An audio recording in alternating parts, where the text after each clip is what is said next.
Howe Island is a unique and absolutely stunning place. In order for us to get to the island, we had to take a propeller plane from Sydney. Welcome aboard, everyone. My name is Chloe. I'd like to welcome back our Qantas Lombard frequent flyers and our Qantas business alert members. On this Qantas link flight QM2264 to Lord Howe Island and place it over your head.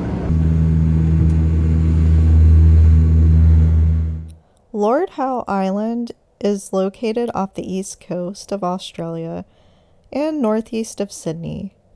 Flights to the island are pretty restrictive.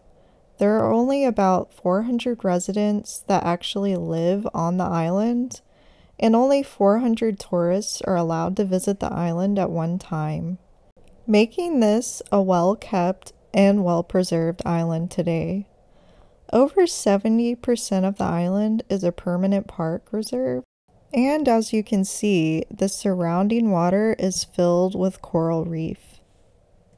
The island itself is only about 6 miles long and just over a mile wide, so the runway to land on the island is relatively short. Only smaller planes can land. They limit how much our luggage could weigh on our flight. They even weighed us on a scale along with our luggage in order to make sure the plane wasn't too heavy for landing and takeoff.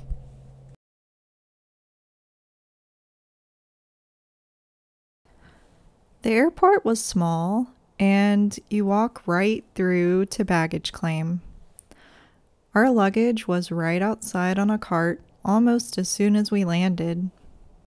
So we grabbed our luggage and hopped on our hotel transfer. There are very few cars on the island, and mostly people get around on foot or bike. Our hotel, or more like a cottage, was beautiful. Honestly, we could have shared this space with another couple. I wasn't expecting such a big place. We even had a small washer, which was great because we really needed to do laundry.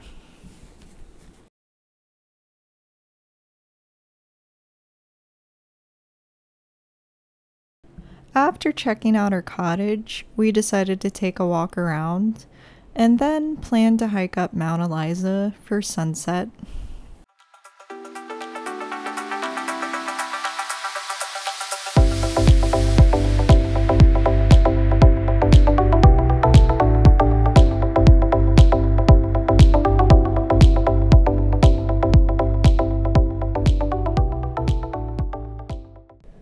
The island is the only place in Australia without any snakes or crocodiles.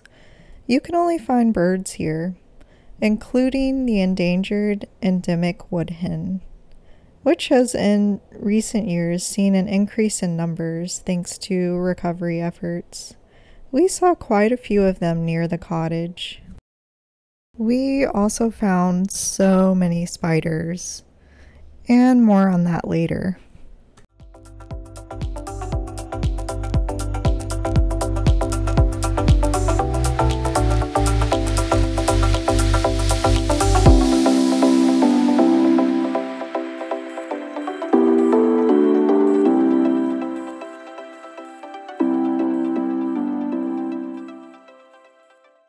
We ran out of time and really had to rush to get to the top of Mount Eliza for sunset.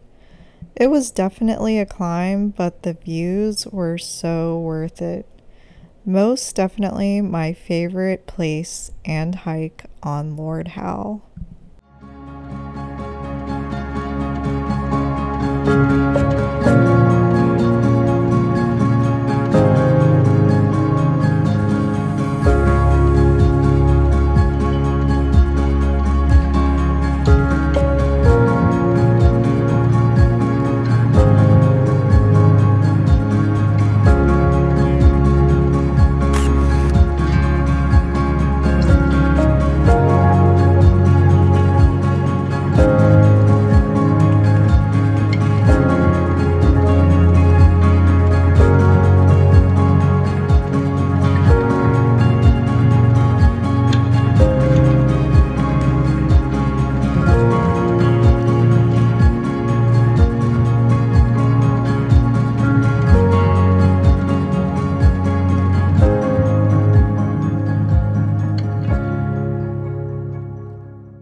After spending time admiring the sunset, it was time to get back to our room.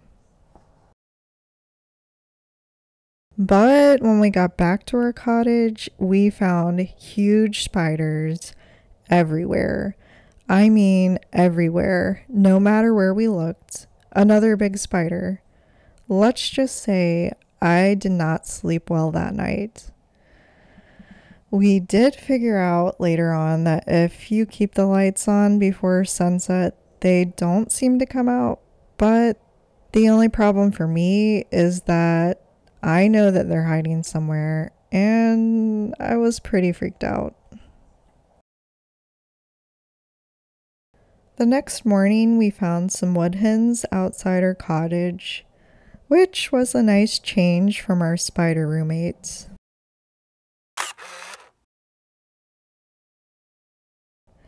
We decided to walk to the other side of the island where Mount Gower, the tallest mountain on the island, is located.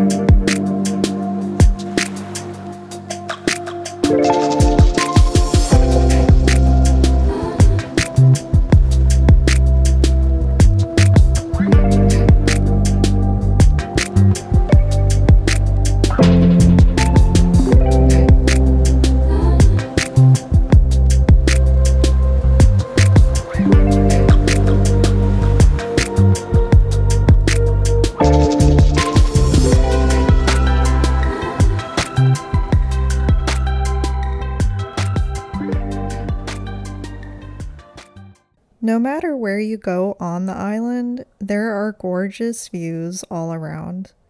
I find that even though the island is small, there's so much you can do, whether it's hiking, biking, snorkeling, or even just relaxing and taking it easy on the beach. You really can't go wrong. There are picnic areas everywhere, plenty of benches at good lookout spots, and hikes for all skill levels. We did a lot of hikes, but opted out of the Mount Gower hike. It sounded a little too advanced for me. It required rock climbing and arm muscle to get to the top. But even opting out of the hike, we still did plenty of other hikes.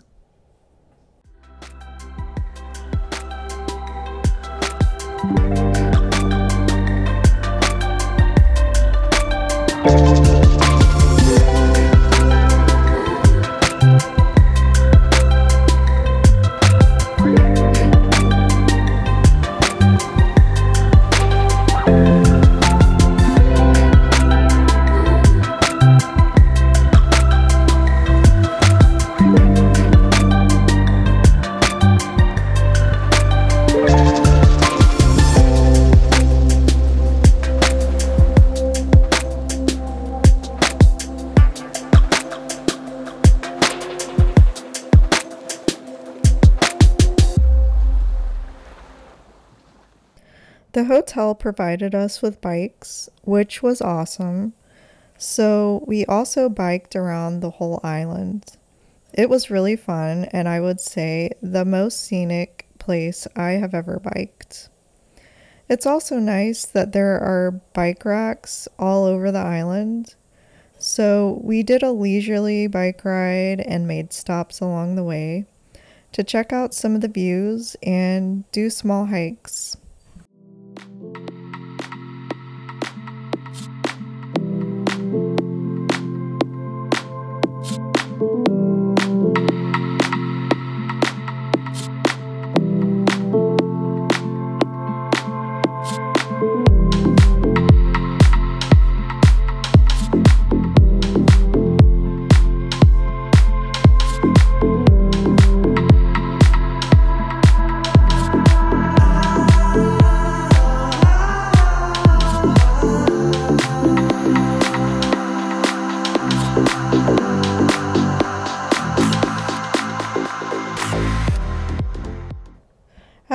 our bike ride and visit with the seabirds.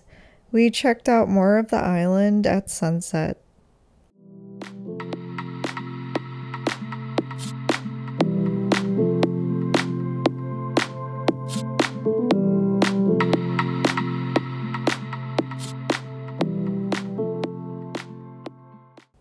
And then it was time for dinner at our hotel.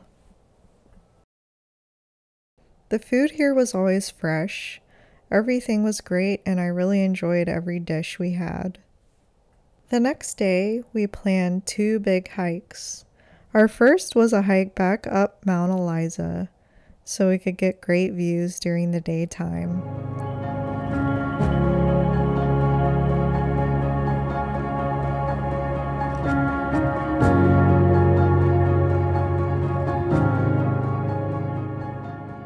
This hike required walking up a lot of steps and going up and down mountain ridges.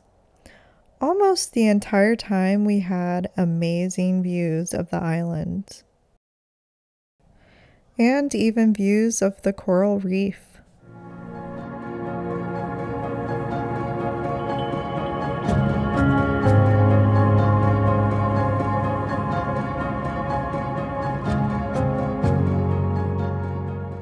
Off in the distance, you can see Ball's Pyramid, which is the highest sea stack in the world, and home to the critically endangered stick insect that can only be found there.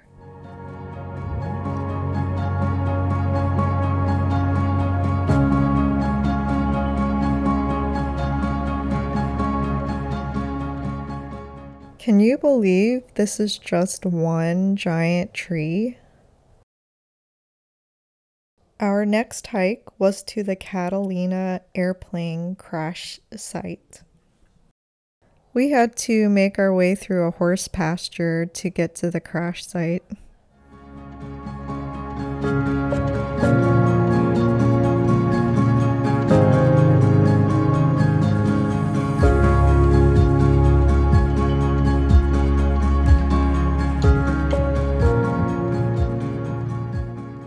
After a long day of hiking, we had a great picnic with a view.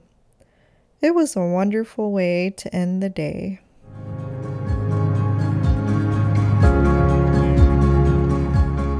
Our last day on the island, we changed hotels.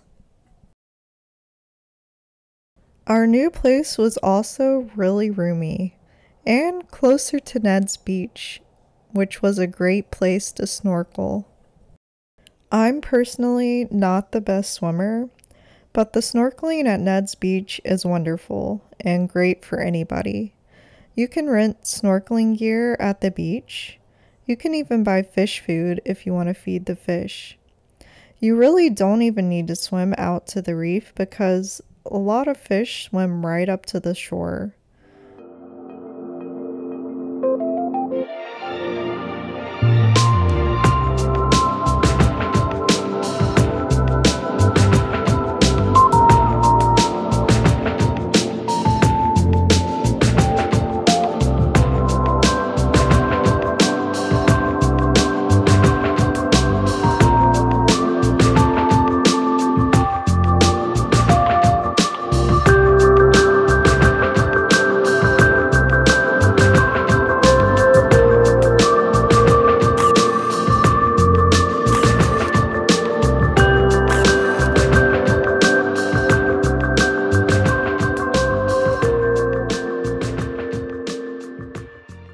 I did swim out to the reef and it was beautiful, but difficult for me to operate my camera while swimming, so most of my photos were taken by the shore.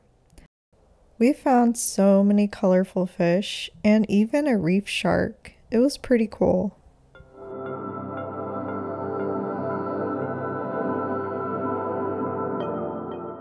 Storms and rain started to move in after our swim.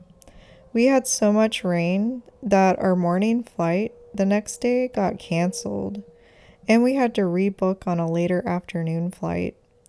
It ended up working out, and we had some beautiful weather after the storms. and had one last walk around the island before our flight to northern Queensland.